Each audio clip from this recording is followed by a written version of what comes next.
Attacks between President Trump and Speaker Nancy Pelosi are getting even more personal. She called him a villain yesterday, and that comes a couple of days after the president refused to work with Democrats while they are investigating him.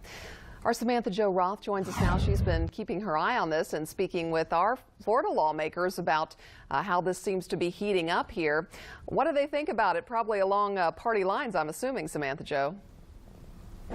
Well, Holly, that's right. They are responding along party lines. Now, this escalation of this feud comes after that White House blow up between Democratic leadership and the president. And it's now leaving lawmakers to wonder how exactly they're going to proceed. Now, ahead of the 2020 election, it's pretty uncertain whether the president and Democratic leaders will be able to work together on must-pass legislation like funding the government, raising the federal borrowing limit, or even more complex issues like immigration, infrastructure, and national security. Now, there was a rare glimpse of bipartisanship yesterday in the Senate when they approved the $19 billion in aid, but that process, as you said earlier, was blocked when the House failed to pass the bill through unanimous consent. Now, it's unclear what can get accomplished as congressional investigations into the president in the House continue to move forward.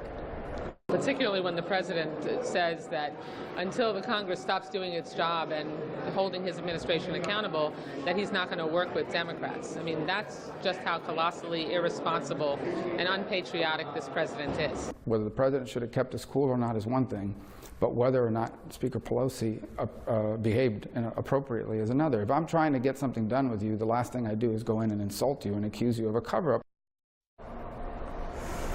Well, this comes as the Democratic Party is divided on whether they should initiate impeachment proceedings.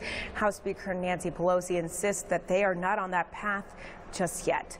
We're live on Capitol Hill this afternoon. Samantha-Jo Roth, Spectrum, BN9. All right, Samantha-Jo, thank you.